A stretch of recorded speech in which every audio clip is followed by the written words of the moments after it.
මම අද වීඩියෝ එකකින් පැහැදිලි කරන්නේ වොට් 100ක් සහ ඇම්පියර් එකක් වන LED TV එකක ස්විචින් මෝඩ් පවර් සප්ලයි එක පරීක්ෂා කරන ආකාරය ගැනයි.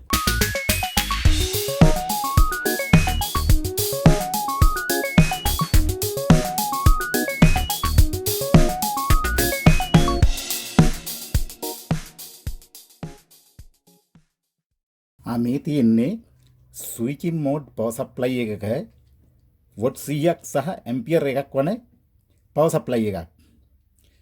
සාමාන්‍යයෙන් මේ සර්කිට් එකක් සංකීර්ණ වුවත් සර්කිට් එක ගැන පැහැදිලි අවබෝධයක් තියෙනවා නම් ට්‍රබල් ෂූටින් එකක් කරන්න තරම්ම අපහසු වෙන්නේ නැහැ. ඕගොල්ලෝ ප්‍රවේශම් වෙන්න ඕන පවර් සප්ලයි එක ඕෆ් කරලා තියෙද්දිත් පවර් සප්ලයි එක අයින් කරලා තියෙද්දිත් මේ කැපැසිටර් එකේ බල්ක් කැපැසිටර් එකේ charge එක තියෙනවා 300 ගානකටම. දැන් මේක නම් 330 ගානකට තියෙනවා. අපි නිකන් චෙක් කරලා බලමු. මොකද හේතුව ඒකේ ලොකු ෂොක් එකක් වදිනවා, මේ කරන්ට් එකක් වදිනවා මේ ඒක ඇල්ලුවොත් එහෙම. ඉතින් ඒකෙන් හින්දා ඕගොල්ලෝ ප්‍රවේශම් වෙන්න ඕන මේක එක්ක ඩිස්චාර්ජ් කරන්න ඕන. ටික වෙලාවක් යද්දි ඩිස්චාර්ජ් වෙනවා ඉබේම. මේක අනිත් පැත්ත. පොසිටිව් පැත්ත මේ පැත්ත. දැනුත් තියෙනවා 186 ගානක් 184ක් තියෙනවා DC වෝල්ටේජ් එක. මේ තියෙන්නේ හයි වෝල්ටේජ් පැත්ත. මෙතනින් මේ ඉර ගහලා තියෙන හයි වෝල්ටේජ් පැත්ත. මේ පැත්ත කෝල්ඩ් සයිඩ් එක, මේ පැත්ත හොට් සයිඩ් එක. දැන් මේ හයි වෝල්ටේජ් එක පැත්තේ වෝල්ටේජ් මනිද්දි ඊටාත්ම කල්පනාකාරී වෙන්න ඕන. මොකද හේතුව යම්කිසි මිස්ටේක් එකකින් ෂෝට් වෙන්න පුළුවන්, ඒ වගේම අපිට කරන්ට් වදින්න පුළුවන්. අපි ඊටමත් ආරක්ෂා වෙන්න ඕන. අපි දැන් මේකේ ලයින් ටික ට්‍රේස් කරගමු මෙතනින් කොහොමද යන්නේ කියලා. මේ තියෙන්නේ නියුට්‍රල් එක, මේ තියෙන්නේ ෆේස් එක. මේ නියුට්‍රල් එක කෙලීම මෙහෙම යනවා. මෙතන මේ ඉරක් ඇඳලා තියෙන්නේ, මේ අනිත් පැත්ත හරවලා බැලුවොත් ෆියුස් එක, මේ රතු ඉර ගහලා තියෙන්නේ ෆියුස් එක. ඔයගලන්ට පේනවා ඇති රතු ඉරක් ගහලා තියෙන එක. අන්න ඒක තමයි ෆියුස් එක. දැන් ෆියුස් එක හරහා මෙන්න මෙතනින් යද්දි, මෙතනට යද්දි මෙතනින් හම්බ වෙනවා අපිට මොනවද? මම කියා දීලා තියෙනවා මේ ටික. වැරිස්ටර් එක එතනින් ගියාම නෙගටිව් ටෙම්පරේචර් කොඑෆිෂියන්ට් එක, ඒ වගේ දේවල් මෙතනින් මෙහෙම යද්දි තර්මිස්ටර් එක, මේ හරිය තියෙන තර්මිස්ටර් එක, තර්මිස්ටර් එකෙන් පස්සේ හම් වෙනවා LC ෆිල්ටර් එක. මෙන්න මේ LC ෆිල්ටර් එක ගාවදී මෙයාගෙන් ඩයෝඩ් දෙකක් දාලා හරියට ඒ ඩයෝඩ් දෙකෙන් මේ පැත්තට අරන් යනවා ලයින් එකක්. ඒ මොකද්ද දන්නවද? ඒක ඇවිල්ලා ස්ටෑන්ඩ් බයි පවර් සප්ලයි එක. එතකොට මේ බ්‍රිජ් රෙක්ටිෆයර් එක තියෙන්නේ මෙතන. ඊට පස්සේ මේ LC ෆිල්ටර් එක හරහා ඕගොල්ලන්ට පේනවා මෙතනට එනවා මොකේදද? බ්‍රිජ් රෙක්ටිෆයර් එකට. බ්‍රිජ් රෙක්ටිෆයර් එකේ ඕගොල්ලෝ දන්නවා පොසිටිව් කියන්නේ කපපු පැත්ත. මෙන්න මේකේ කපපු පැත්ත. මේ තියෙන්නේ මෙන්න මේ පැත්තේ කපපු පැත්ත පොසිටිව්. එහෙමනම් මේක පොසිටිව් මේ පැත්ත, මෙතන මේ පැත්ත නෙගටිව්. නෙගටිව් ඉඳලා මෙතනින් මෙහාට ජම්පර් එකක් දාලා මෙතනට ඇවිල්ලා තියෙනවා. මෙන්න මේ ලයින් එක නෙගටිව්. කෙලින්ම කැපැසිටර් එකට යන්නේ. හරි. දැන් කැපැසිටර් එකට යද්දි මෙන්න මේ හන්දියේදී බෙදිලා යනවා කොහාටද? රෙසොනන්ස් සර්කිට් එක, එහෙම නැත්නම් රෙසොනන්ස් පවර් ෆැක්ටර් කරෙක්ෂන් එකට. මෙන්න මේ කොටස ගැන අද අපි ඉගෙන ගන්න ඕන. මේ කොටස දැන් මේකේ ඇත්තටම ට්‍රබල් එකක් තියෙනවා. මේ ට්‍රබල් ෂූටින් වලදී අපි කොටසින් කොටස දැනගත්තොත් හොඳටම දැනගන්න ඕන මේකේ මොකද්ද ෆෝල්ට් එක හොයාගන්න නම්. දැන් අපි ඒ ගැන ඉගෙන ගමු. මම දැන් සර්කිට් එකට වෝල්ටේජ් එක ලබා දෙන්න යන්නේ. දැන් වෝල්ටේජ් එක ලබා දීලා දැන් මම දෙන්න යන්නේ ගෙදර විදුලි සැපයීමෙන් නිසා අයිසොලේෂන් ට්‍රාන්ස්ෆෝමර් එකක් හරහා දීලා නැහැ. ඒක නිසා මම ග්ලව්ස් දෙකක් දාගත්තා. දැන් AC වෝල්ටේජ් එකට දාගත්තා මල්ටිමීටරේ. දැන් අපි බලමු මෙතන ඉඳලා ෆියුස් එකට පස්සේ වෝල්ටේජ් එක කීයක් තියෙනවද කියලා.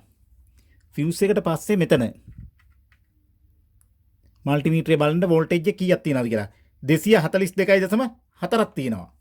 අපි ඒක නෝට් කරගමු. 242.4ක්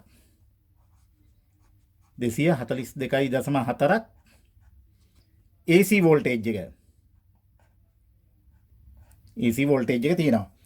දැන් මේක තමයි 1.414න් වැඩි කරන්න ඕනේ. 242.4 වැඩි කිරීම 1.41 තමයි DC වෝල්ටේජ් එක. දැන් අපි බලමු DC වෝල්ටේජ් එක කීයක් තියෙනවද කියලා. DC වෝල්ටේජ් එක ඇවිල්ලා මෙතනින් අවුට්පුට් එක මේක නෙගටිව් මේක පොසිටිව්. පොසිටිව් පැත්ත පොසිටිව් වලට තියමු. ඕගොල්ලෝ මල්ටිමීටරේ බලන්න දැන් වෝල්ටේජ් එක කීයක් තියෙනවද කියලා. මේක DC රේන්ජ් එකට දාගන්න ඕන මල්ටිමීටරේ. ඔන්න මම මල්ටිමීටරේ DC රේන්ජ් එකට දාගත්තා. 331.8ක් තියෙනවා. මල්ටිමීටරේ 331.8යි. දැන් අපි බලමු 242 1.4 වැඩි කරපුවම කීය දෙන්නේ කියලා. 242.4 වැඩි කරනවා 1.41.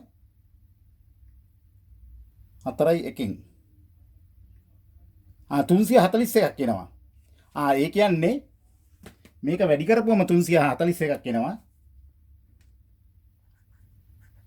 DC වෝල්ටේජ් එක. මෙතන මේ අපිට 331යි කියලා දුන්නේ මල්ටිමීටරෙන්. එතකොට වෝල්ටේජ් ඩ්‍රොප් එකක් ඇති වෙනවා මේ බ්‍රිජ් රෙක්ටිෆයර් එකේ ඉඳලා. අපේ රීඩින්ග්ස් හරි. දැන් මම මේ තියෙන බල්ක් කැපැසිටර් එක. බල්ක් කැපැසිටර් එකේ වෝල්ටේජ් එක චෙක් කරන්න යන්නේ. DC වෝල්ටේජ් එකට දැම්මා. මේ පැත්ත තමයි පොසිටිව්. මේ පැත්ත පොසිටිව් මේ පැත්ත නෙගටිව්. ඔයගොල්ලෝ බලන්න වෝල්ටේජ් එක කීයක් තියෙනවද කියලා. ඒකේ තියෙනවා 332ක්. ඒ කියන්නේ 331ක්ම තමයි 331.8යි. අර වෝල්ටේජ් එකමයි තියෙන්නේ. කැපැසිටර් එකේ තියෙන්නේ 331.8ක්. දැන් ඕගොල්ලන්ට තේරෙනවා මෙන්න මේ සර්කිට් එක. මෙන්න මේ සර්කිට් එකකින් මෙයාට කිසිම වාසියක් වෙලා නැහැ. මෙතන වෝල්ටේජ් එකයි මේ සර්කිට් එක තිබුණයි කියලා. මොකද සාමාන්‍යයෙන් මෙතන තියෙන පවර් ෆැක්ටර් කරෙක්ෂන් සර්කිට් එකෙන් මේ රෙසොනන්ට් පවර් ෆැක්ටර් කරෙක්ෂන් සර්කිට් එකෙන් මේ කැපැසිටර් එකට ලැබෙන වෝල්ටේජ් එක සාමාන්‍යයෙන් මේ වගේ පරිපතයක ඇම්පියර් එකකට වඩා වැඩියෙන් ගන්න පරිපතයකට මෙතන වෝල්ටේජ් එක 400ක් වගේ වෙන්න ඕන. නමුත් ඕගොල්ලන්ට පේනවා 331.8ක් ලැබිලා තියෙන්නේ. ඒ කියන්නේ මේක වැරදි. හරිනම් ලැබෙන්න ඕන මෙතනට 400ක්. ලැබිලා තියෙන්නේ 331යි මේ වෝල්ටේජ් එකම. ඒ කියන්නේ මේ සර්කිට් එක කිසිම ප්‍රයෝජනයක් වෙලා නැහැ. මේ ප්‍රයෝජනයක් වෙලා නැහැ. ප්‍රයෝජනයක් වෙන්නේ නැහැ කියන්නේ ඇම්පියර් ගාන ගන්නවා අඩුවෙන් ගන්නේ. මේ සර්කිට් එක වැඩ කරන්නේ නැහැ. මම මේ ඇඳලා තියෙන පවර් ෆැක්ටර් කරෙක්ෂන් එක එහෙම නැත්නම් රෙසොනන්ස් සර්කිට් එක ඇඳලා තියෙන කෑලි අපි මේ සර්කිට් එකේ තියෙන තැන් බලමු. මුලින් ඉඳලා බලමු. මෙතන තියෙනවා බ්‍රිජ් රෙක්ටිෆයර් එක. මෙන්න මේ බ්‍රිජ් රෙක්ටිෆයර් එකේ ළඟම තියෙනවා මෙතන කැපැසිටර් එක. මේ තියෙන කැපැසිටර් එක. කැපැසිටර් එකට පස්සේ තියෙනවා ට්‍රාන්ස්ෆෝමර් එකක්. මේ ට්‍රාන්ස්ෆෝමර් එක මේ තියෙන ලොකුවට තියෙන චොපර් ට්‍රාන්ස්ෆෝමර් එක. දැන් මෙන්න මේ ට්‍රාන්ස්ෆෝමර් එකට පස්සේ තියෙනවා බලන්න ඕගොල්ලෝ බලන්න මෙතන තියෙනවා MOSFET එකක්. මෙතන තියෙනවා ඩයෝඩ් එක මේ තියෙන්නේ. මෙතන තව ඩයෝඩ් දෙකක් තියෙනවා. ඒ වගේම කුඩා කොයිල් එකක් මෙතන තියෙනවා. මෙතන රෙසිස්ටන්ස් දෙකක් තියෙනවා. දැන් මම ඒ ටික පෙන්නන්නම්. මේ තියෙන්නේ මේ කොයිල් එක. මෙන්න මේ කොයිල් එක තමයි මේ තියෙන්නේ. ඊට පස්සේ තියෙනවා මේ ලොකු ඩයෝඩ් දෙක. මේ තියෙන්නේ ඒ ඩයෝඩ් දෙක. මෙතන තියෙනවා තව ඩයෝඩ් එකක්. ඊට පස්සේ මේ තියෙන්නේ MOSFET එක. දැන් මේකේ මේ පැත්තේ තියෙනවා ඕගොල්ලෝ බලන්න මෙතනම යට තියෙන්නේ IC එක pulse width modulation signal එක දෙන IC එක MAP 8800 කියන. ඒකෙන් තමයි මේකට මේ සිග්නල් එක දෙන්නේ. දැන් මේ සිග්නල් එක දුන්නම මෙයා ස්විචින් වෙනවා. දැන් මෙතන අපි බලමු මේ ට්‍රාන්ස්ෆෝමර් එක කොහොමද වෙන්නේ කියලා. දැන් සාමාන්‍යයෙන් මෙතනින් දෙන වෝල්ටේජ් එක 330. මෙතනට එද්දි මෙයා charge වෙන්න ඕන. මෙතන වෝල්ටේජ් එක බලමුම 400ක් තියෙන්න ඕන. නමුත් අපි check කරලා ඕගොල්ලෝ බැලුවා දැක්කා 330යි තියෙන්නේ. 400කට කිට්ටුවක් තියෙනවා. අඩුම තරම මේකේ ලෝඩ් එකක් ගන්න තියලාට 380ක් 90ක් තියෙන්න ඕන. නමුත් ඒ වෝල්ටේජ් එක පෙන්වන්නේ නැහැ. අපි ඇයි පෙන්වන්නේ නැත්තේ කියලා බලමු. දැන් ඊට ඉස්සෙල්ලා මම මේක පැහැදිලි කරන්නම්. දැන් මෙතනින් මේකේ ධාරාව මේ දෙපැත්තටම ගලා යනවා. මෙතන වෝල්ටේජ් එක තියෙනවා. දැන් මෙතනින් මෙහෙම ධාරාව ගලා යද්දී මේකේ මෙයා මේ පොඩි කොයිල් එක හරහා මෙයා එර්ත් වෙනවා මේක හරහා. මේක එර්ත් උනාට මෙයාගෙන් ගලා යන්නේ නැහැ ස්විචින් උන් නැත්තම්. දැන් මෙතනින් ගලා යද්දි ධාරාවක් ගලා යද්දි මෙතන මොකක්ද ඇති වෙන්නේ? පොසිටිව් සහ නෙගටිව්. පොසිටිව් සහ නෙගටිව් ඇති වෙනවා. මේ පැත්තට ධාරාව ගලා යද්දි. දැන් මෙහෙම ධාරාවක් ගලා යද්දි මෙයා හැම මොහොතකදීම මෙහා ස්විචින් වෙද්දි මෙයා ඕෆ් වෙද්දි ඕෆ් වෙන මොහොතකදී වෙන්නේ මොකද්ද? මෙයාගේ තියෙන ෆ්ලක්ස් එක. මෙන්න මෙහෙම ෆ්ලක්ස් එක කඩා හැලෙනවා. මෙයා එකපාරට නැති වෙනවා. මේ ෆ්ලක්ස් එක කැපීම නිසා මොකද වෙන්නේ? මෙතන ඇති වෙනවා වෝල්ටේජ් එකක්. VL කියන වෝල්ටේජ් එක ඇති වෙනවා මේකෙන් විරුද්ධ අතට. අපි ඒක ලිව්වොත් L කියන්නේ මේකේ ඉන්ඩක්ටන්ස් එක, DI ධාරාව බෙදීම dt උඩා කාලයකට ඇති වෙන ධාරාව. දැන් මේකෙදි මේ අතර ධාරාව ගලා යද්දි මෙන්න මේ වෝල්ටේජ් එක ඇති වෙන්නේ මෙන්න මේ විරුද්ධ පැත්තට. මෙයා ඇති වෙන්නේ ධන ඍණ. මෙන්න මේ ධන ඍණ කියන බලන්න ඕගොල්ලන්ට පේනවා මෙතන හරියට බැටරි කැලි දෙයක් වගේ. මෙතන තියෙන වෝල්ටේජ් එක මේ දෙක වෝල්ටේජ් එක මෙන්න මේක. ඍණ මේ පැත්තට ධන මේ පැත්තට. ඊට පස්සේ ඇති වෙන වෝල්ටේජ් එක ධන මේ පැත්තට ඍණ මේ පැත්තට. මෙන්න මෙහෙම සම්බන්ධ වෙන්නේ. ඒ කියන්නේ වෝල්ටේජ් එක වැඩිවීමක් වෙලා. මේක ඍණ නෙමෙයි සම්බන්ධ වෙලා තියෙන්නේ ඍණයි ධනයි. මේකේ ඍණ මේකේ ධන. එතකොට මෙතන මොකද වෙලා තියෙන්නේ? වෝල්ටේජ් එකේ වැඩිවීමක් ඇති වෙලා. ස්විචින් වෙන හැම මොහොතකදීම මෙයා මේ හරහා charge වෙනවා. ඒ කියන්නේ වෝල්ටේජ් එක වැඩි වෙනවා. මේ දෙකලවර වෝල්ටේජ් වැඩි වෙනවා. වෝල්ටේජ් වැඩි වෙලා මෙයාගේ වෝල්ටේජ් එක මෙයා මේ පැත්තට ධාරාව ගලා යන්න දෙන්නේ නැහැ. මෙයා ප්‍රොටෙක්ට් කරනවා. මෙහෙන් එන ධාරාව මෙහෙට යන්න බෑ. මෙයා charge කරගන්නවා.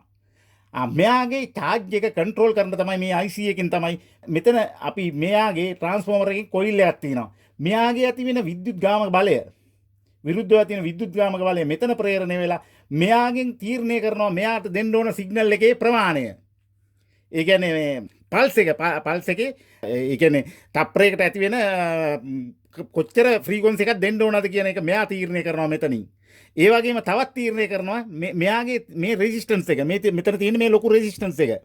මේ රෙසිස්ටන්ස් දෙක ඇවිල්ලා කරන්ට් සෙන්සිං රෙසිස්ටන්ස් එක මෙයා කරන්ට් සෙන්සර් එක මෙයා දෙනවා කරන්ට් මෙච්චර ප්‍රමාණයක් කියලා වැඩි වෙන්න දෙන්නේ නැහැ. එතකොට අඩු කරනවා. ඒකෙනුත් අපි ඩියුටි සයිකල් එක වෙනස් කරනවා. මේක ග්‍රවුන්ඩ් කරලා තියෙන්නේ මෙයා මෙතනට දෙනවා. මෙයාගේ දැන් තියෙන ප්‍රශ්නේ තමයි මෙයාගේ වෝල්ටේජ් එකක් පෙන්වුවේ නැහැ. ඇයි වෝල්ටේජ් එකක් පෙන්වුවේ නැත්තේ? මෙතන VCC වෝල්ටේජ් එක මැනලා බලමු. මේ VCC වෝල්ටේජ් එක නැත්තම් මෙයා වැඩ කරන්නේ නැහැ. මෙයා ක්‍රියාත්මක වෙන්නේ නැහැ. මෙයා ස්විචින් වෙන්නේ නැත්තම් මෙයාගේ වෝල්ටේජ් එකක් ඇති වෙන්නේ නැහැ.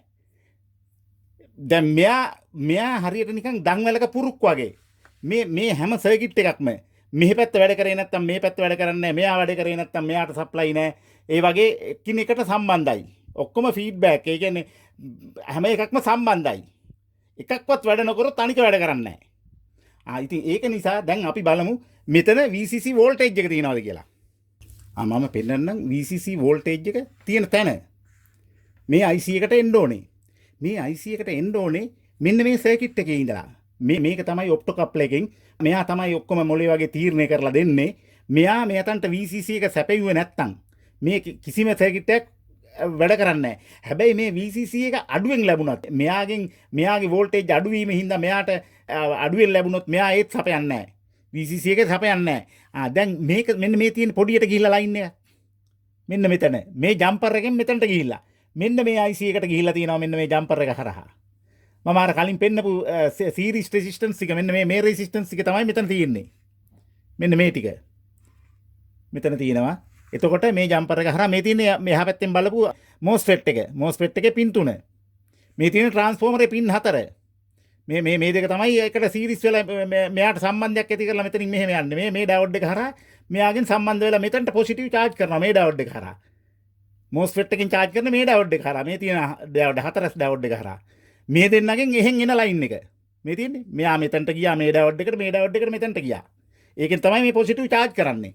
දැන් මේ ලයින් එක මෙන්න මේ ලයින් එක තමයි අපි චෙක් කරන්න ඕනේ. මම ඒකට මෙන්න මේ ලයින් එක. මේ අයින දෙකේ ගිහලා තියෙන පොඩි ලයින් එක. පොඩි ලයින් එක කියන්නේ මේ ජම්පර් එකයි නෙගටිව් අතර වෝල්ටේජ් එක බලමු. අපි පවර් සප්ලයි එක දෙමු. අපි වෝල්ටේජ් එක දාගමු DC වලට.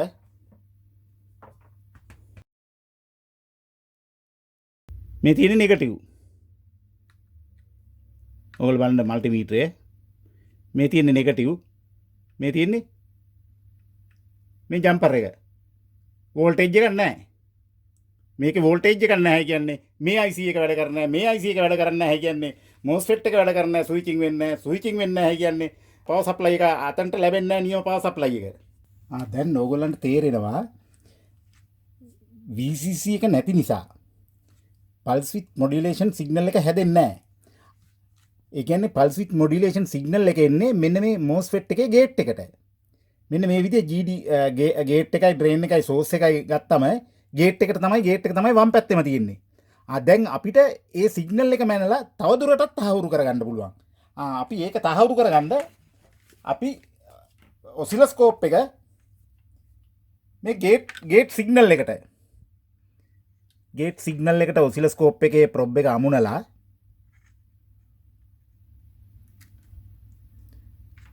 මෙන්න මේ ආකාරයට අමුණලා අපි ඔසිලොස්කෝප් එක ඕන් කරගමු. ඔන්න මම ඔසිලොස්කෝප් එක ඕන් කරා. ඕගොල්ලන්ට පේනවද දන්නේ නැහැ ඔසිලොස්කෝප් එක. මෙන්න මේ විදිහට තිබ්බොත් නම් පැහැදිලිව පේනවා. දැන් අපි මේකට එර්ත් එක කොහෙටද අමුණන්නේ? මේකේ කැපැසිටර් එකේ නෙගටිව් එකට. මොකද එකම සර්කිට් එක මේ පැත්ත. හොට් සයිඩ් එක. දැන් මම කරන්නේ පවර් සප්ලයි එක ඕන් කරනවා. ඔන්න මම පවර් සප්ලයි එක ඕන් කරනවා. ඕගොල්ලන්ට පේනවා දැන් සිග්නල් එකේ කිසිම වෙනසක් නැහැ. ඒ කියන්නේ මේකේ පල්ස් එකක් යන්න ඕන. මේකේ පල්ස් වේව් මොඩියුලේටර් සිග්නල් එක ආවනම් ඒ කියන්නේ හොඳටම තහවුරු වෙනවා ඒ සිග්නල් එක එන්නේ නැහැ කියලා. මම ඕගොල්ලන්ට සරල කැල්කියුලේෂන් එකක් කියලා දෙන්න යන්නේ. මෙතන මේ ඇවිල්ලා VS කියන්නේ සප්ලයි වෝල්ටේජ් එක. මෙතන V out කියලා මම ලකුණු කරලා තියෙන්නේ. මෙතනින් අවුට්පුට් එක. පවර් ෆැක්ටර් එකට පස්සේ එන අවුට්පුට් එක. අපි එතකොට මේක තමයි මෙයා විසින්ම ඒ කියන්නේ මේ ඇතුළෙන්ම හදාගන්න වෝල්ටේජ් එක. VL. එහෙමනම් V out එක සමාන වෙන්නේ මොකේටද? VS ධන VL. අපිට VL හොයන්න ඕන නම් V out එකෙන් VS අඩු කරනවා. ලොජික් එක VL මෙතන වැඩි මේක V out එක VL සමානයි V out එක අඩු කරනවා VS එක. VL සමාන වෙන්නේ V out එක කීයද? 390 වෝල්ට්. අඩු කිරීම 331.8යි.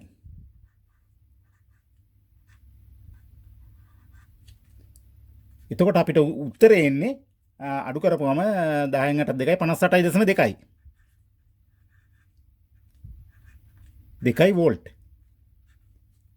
මෙන්න මේක තමයි මේ පවර් ෆැක්ටර් එකෙන් අඩු වෙලා තියෙන ප්‍රමාණය.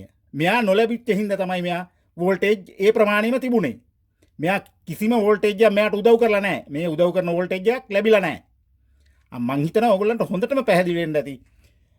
මේක තවදුරටත් කියනවා නම් මෙතන මේක කැල්කියුලේෂන් වලදී භාවිතා කරන එකක් L di බෙදීම dt කියන එක.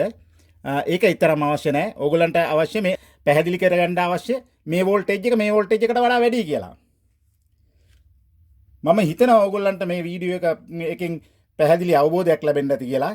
මගේ YouTube channel එකෙන් තවත් මේ වගේ වැදගත් වීඩියෝ ලබා දෙන්න බලාපොරොත්තු වෙනවා. ඕගොල්ලන්ට මේ සම්බන්ධව ප්‍රශ්න තියෙනවා නම් කමෙන්ට් මගින් අහන්න. ඒ වගේම like එකක් දාලා මගේ YouTube channel එක මිතුරන් සමග බෙදා ගන්න.